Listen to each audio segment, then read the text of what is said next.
Hitung-hitungan Timnas Indonesia resmi lolos ke 16 besar Piala Asia 2023 akan diulas di video edisi kali ini.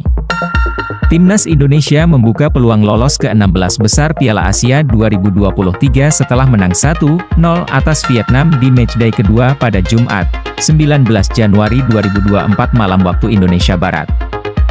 Selanjutnya Timnas Indonesia akan menghadapi Jepang di matchday pamungkas grup D Piala Asia 2023, Rabu 24 Januari 2024 malam waktu Indonesia Barat. Jika ingin lolos ke 16 besar Piala Asia 2023 via jalur runner-up, Timnas Indonesia wajib mengalahkan Jepang. Lantas, bagaimana jika kalah atau imbang dengan Jepang? Timnas Indonesia masih bisa mengintip peluang lolos lewat jalur peringkat 3 terbaik. Sekadar diketahui, nantinya ada 4 tim peringkat 3 terbaik yang berhak lolos ke 16 besar Piala Asia 2023. Di klasemen sementara peringkat 3 terbaik Piala Asia 2023, Timnas Indonesia masih berada di atas angin. Skuad asuhan Shin Tae-yong ini duduk di posisi 2 klasemen dengan 3 angka.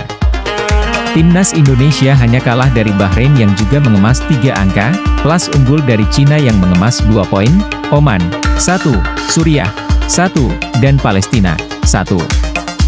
Melihat kondisi ini, Timnas Indonesia bahkan bisa memastikan tempat di 16 besar Piala Asia 2023 sebelum laga melawan Jepang digelar. Lantas, bagaimana caranya? Caranya berharap salah satu dari laga Suriah versus India, Grup B, dan Palestina versus Hong Kong, Grup C, yang mentas hari ini berakhir imbang. Ambil contoh yang berakhir imbang adalah laga Suriah versus India. Di klasemen akhir Grup B, koleksi poin Suriah hanya 2 angka. Perolehan poin itu masih kalah dari Timnas Indonesia yang mengoleksi 3 angka di Grup D. Catatan ini sudah cukup mengantarkan Timnas Indonesia ke 16 besar Piala Asia 2023. Sebab, sudah ada 2 tim dari grup lain yang penghuni peringkat 3-nya mengemas poin di bawah Timnas Indonesia, yakni Cina dan Suriah. Sekarang harapannya kondisi di atas benar-benar terjadi. Dengan begitu, Timnas Indonesia bisa tampil nothing tulus saat bersuat tim kuat Jepang. Namun apabila 2 skenario tersebut belum juga terwujud, mau tak mau Timnas Indonesia akan bertanding dengan penuh ketidakpastian. Menghadapi Timnas Jepang sebagai tim berlabel King of Asia, kemungkinan merebut poin pun kecil.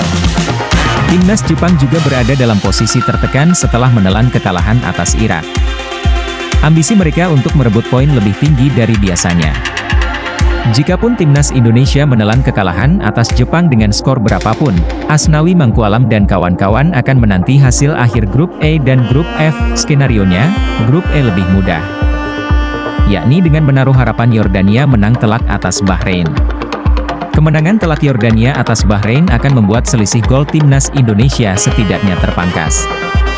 Selisih gol baru bisa dihitung jika laga Timnas Indonesia versus Jepang rampung.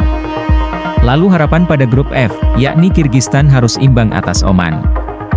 Dari sekian banyak skenario, Shin Tae-yong hanya perlu satu saja yang terpenuhi alias 1 langkah lagi. Pelatih asal Korea Selatan tersebut membuat sejarah baru.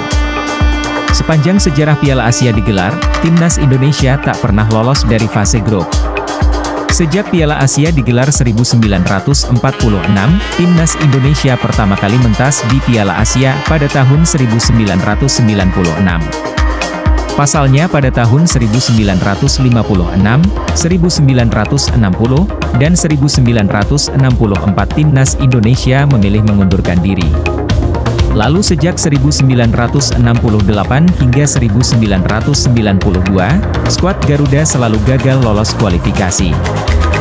Untuk pertama kalinya dalam sejarah, Timnas Indonesia mentas pada tahun 1996. Setelah itu, Timnas Indonesia baru lolos kualifikasi Piala Asia pada edisi 2000, 2004, dan 2007.